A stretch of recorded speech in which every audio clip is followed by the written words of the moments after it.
Imagine Horror Network, the official horror stories channel.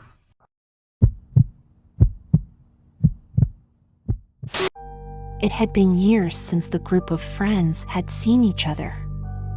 They had all gone their separate ways after college, but the invitation from their old friend, Emily, brought them all back together.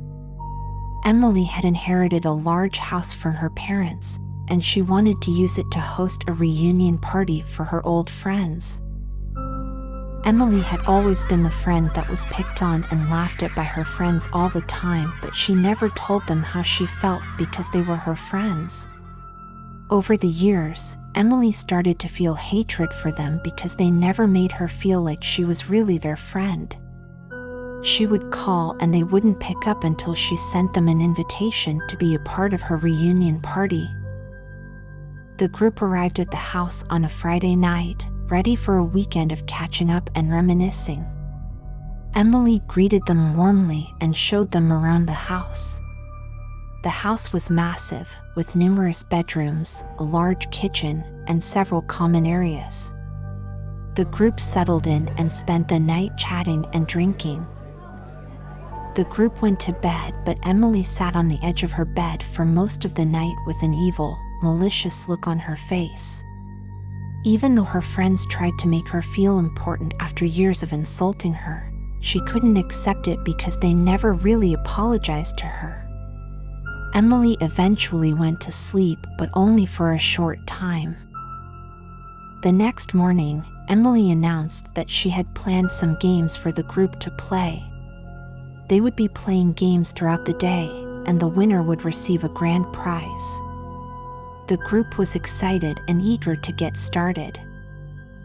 Emily looked at her so-called friends and smiled, but on the inside she was so angry.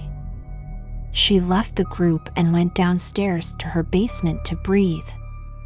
Emily was pacing back and forth, mumbling to herself, "Emily, you can do this. Emily, they deserve this." When she was able to calm herself down, she went back upstairs with the group to start hosting the games. The first game was a classic game of hide and seek. However, there was a catch. Emily said that the seeker had to be armed with a paintball gun and was instructed to shoot anyone they found. The group laughed and joked, thinking it was all in good fun, but Emily wasn't laughing at all. The game quickly turned dark when one of the players was shot and killed. Emily had given the seeker a real gun that she said was a paintball gun. The group was in shock, unable to comprehend what had just happened. Emily tried to calm everyone down and suggested they continue with the games. The group was determined to not go forward with the games and told Emily to call the police, but Emily had other plans. Emily told them in a stern voice, "Guys, if I call the police, then we all will go to prison for murder." The group didn't want to risk going to jail, so they continued playing. The second game was a game of tag, but this time the seeker was armed with a knife. The group was uneasy but still thought it was part of the game and nobody else would get hurt. As they ran through the house, one of the players stumbled and fell, and the seeker quickly caught up to him, stabbing him to death. The group was now in a panic, unsure of what was happening. Emily revealed that she had invited them to the house to play a game of survival. The last player standing would be the winner. The group started yelling and screaming at her, but Emily just stood there smiling. Emily told them that the only way that they can survive the game is if they play by the rules. They asked her why she was killing them, and she responded, "Because none of you made me feel like I existed, so I'm returning the favor." The remaining players were split on what to do. Some wanted to leave, but the doors and windows were all locked. Others wanted to fight back, but they were up against an armed and dangerous opponent. The third game was a game of cat and mouse. The seeker was given a gun, and the players were told to hide throughout the house. The group split up, But it didn't take long for the seeker to find them.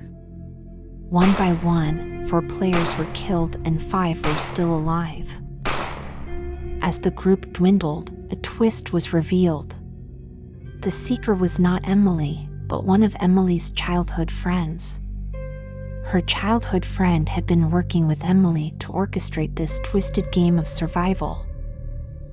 The remaining players realized that they had been set up and that they were the ones being hunted.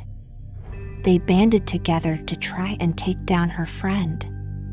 In a brutal and bloody battle, the friend was finally defeated. They were able to take down Emily too before she tried to grab for the gun. One of the friends was able to find rope and tape so they could tie both of them up. Emily, caught off guard by what they had done, just sat on the floor and waited to see what the group was gonna do to them. The group was traumatized by the events of the weekend. They called the police and told them everything that had happened. Emily and her friend who had worked with her were arrested and charged with murder.